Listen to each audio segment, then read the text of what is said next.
वालेकुम सत श्री अकाल नमस्ते। उम्मीद करते हैं कि आप सब ठीक ठाक होंगे और मज़े में होंगे। तो मेरा नाम है असद। तो आज की हमारी जो रिएक्शन की वीडियो है वो है जी सनातन धर्म के बारे में।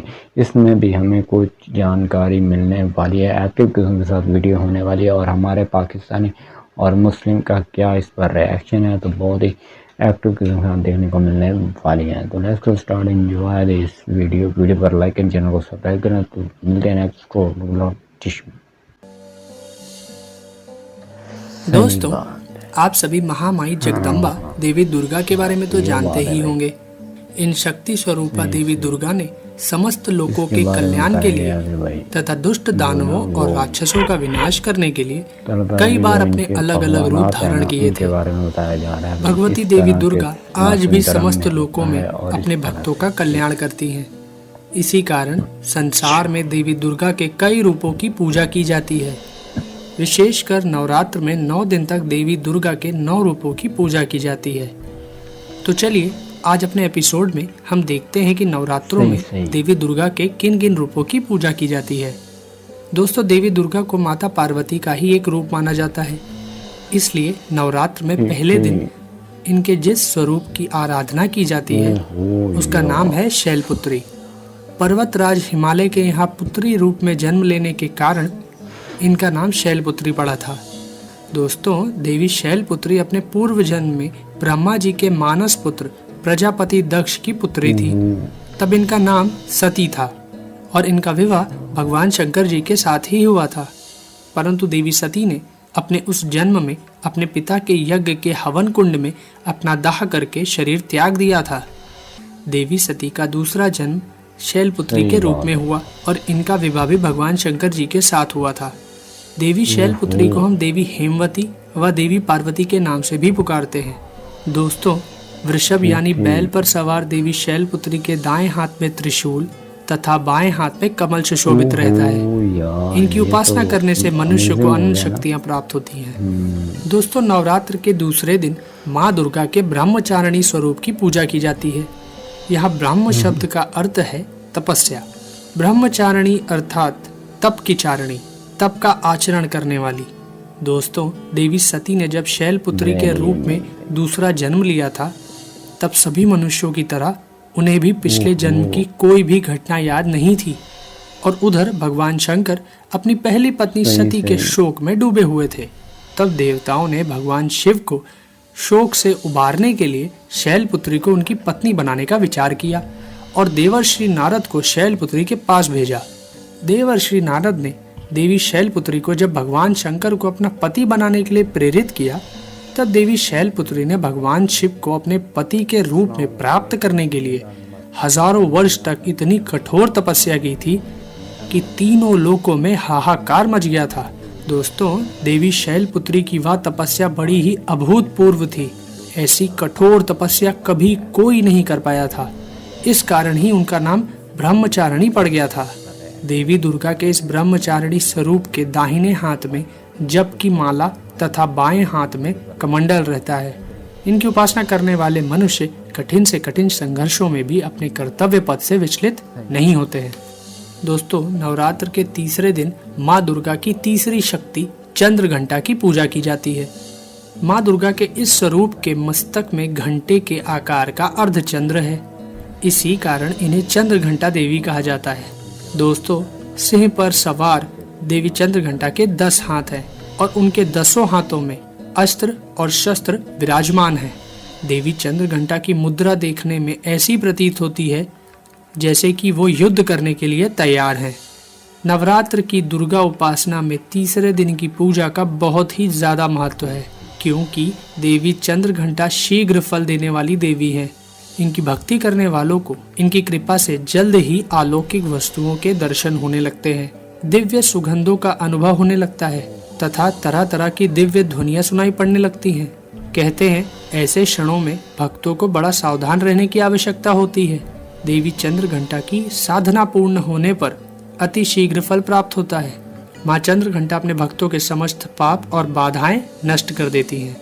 दोस्तों, माँ दुर्गा के चौथे स्वरूप का नाम है कुष्मांडा। जब हमारी इस सृष्टि का कोई अस्तित्व नहीं था, चारों तरफ सिर्फ अंधकार ही अंधकार था, तब इन्हीं आदिशक्ति माँ दुर्गा ने इस ब्रह्मांड की रचना की। अंड अर्थात ब्रह्मांड को उत्पन्न करने के लिए ही आदिशक्ति ने इस स्वरूप को कुष्मांडा देवी के नाम से पुकारा जाता है। इनका निवास सूर्य लोक के भीतर के लोक में है, तभी इनके शरीर की कांति और प्रभा सूर्य के ही समान है। इनके तेज की बराबरी कोई भी देवी देवता नहीं कर सकता है। इस ब्रह्मांड की सभी वस्तुओं और प्राणियों में स्थित तेज इन्हीं की छाया है। दोस्तों, सिंह पर सवार इन देवी कुष्मांडा की 8 भुजाएं हैं, इसलिए इन्हें अष्टभुजा देवी भी कहा जाता है। इनके हाथों में कमंडल, धनुष, बाण, कमल पुष्प, अमृत कलश, चक्र, गदा और सभी सिद्धियों तथा निधियों को देने वाली जपमाला है। नवरात्र के चौथे दिन माँ दुर्गा के इसी स्वरूप की उपासना की जाती है। संस्कृत में कुष्मांड कुम्हड़े यानी कद्दू को कहा जाता है। देवी कुष्मांडा को कुम्हड़े की बलि सर्वाधिक प्रिय है, इस कारण से भी यह कुष्मांडा कही जाती है। दोस्तों, माँ दुर्गा के इस स्वरूप की उपासना बड़े पवित्र तथा स्थिर मन से कुष्मांडा देवी के स्वरूप को ध्यान में रखकर की जानी चाहिए। इनकी उपासना से भक्तों के समस्त रोग शोक नष्ट हो जाते हैं और आयु, बल और आरोग्य की वृद्धि होती है। दोस्तों, नवरात्र के 5वें दिन माँ दुर्गा के जिस स्वरूप की पूजा की जाती है उस स्वरूप का नाम है स्कंद माता। दोस्तों, भगवान स्कंद कुमार, जिन्हें भगवान कार्तिकेय भी कहा जाता है, उनकी माता होने के कारण माँ दुर्गा के इस 5वें स्वरूप को स्कंद माता के नाम से जाना जाता है। इनके विग्रह में भगवान स्कंद जी बाल स्वरूप में इनकी गोद में बैठे होते हैं। स्कंद माता स्वरूपनी देवी की 4 भुजाएं हैं। दाहिनी तरफ की ऊपर वाली भुजा से इन्होंने भगवान स्कंद को गोद में लिया हुआ है और नीचे वाली भुजा में कमल पुष्प लिए हुए हैं। इसी तरह बाईं तरफ की ऊपर वाली भुजा वर मुद्रा में है तथा नीचे वाली भुजा में कमल पुष्प लिए हुए हैं। दोस्तों, स्कंद माता कमल के पुष्प पर विराजमान रहती हैं, इस कारण इन्हें पद्मासना देवी भी कहा जाता है। साथ ही इन देवी स्कंद माता का वाहन सिंह भी है।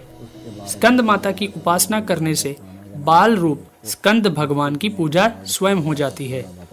यह विशेषता केवल इन्हीं देवी को प्राप्त है।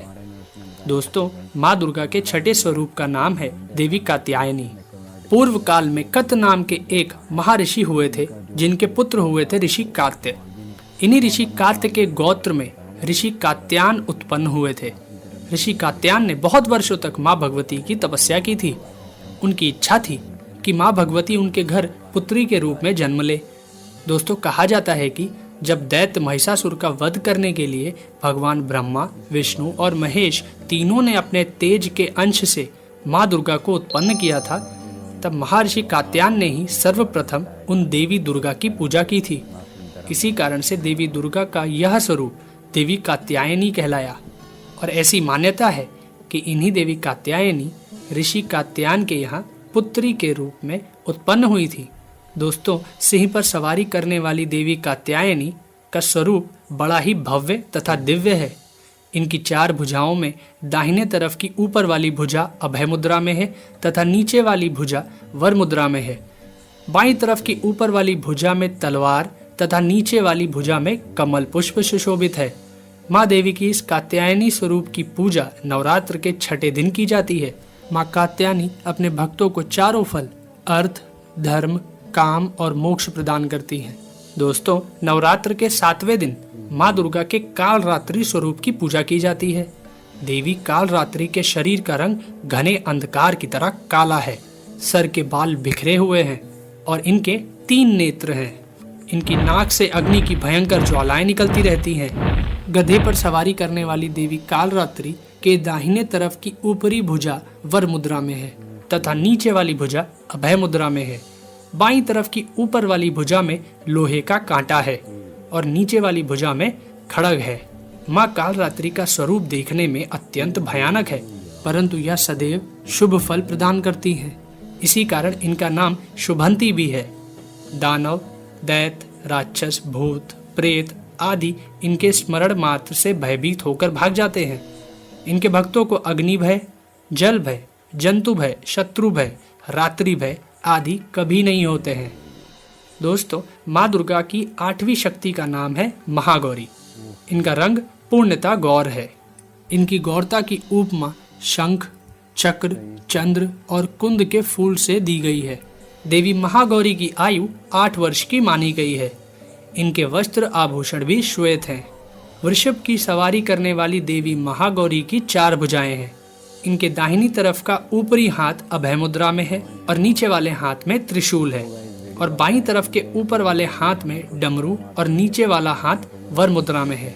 देवी महागौरी ने अपने पार्वती रूप में जब भगवान शिव को प्राप्त करने के लिए कठोर तप किया था, तब इनका रंग काला पड़ गया था। फिर भगवान शिव ने इनके शरीर को गंगा जल से मलकर धोया, तो इनका शरीर विद्युत के समान कांतिमान हो उठा।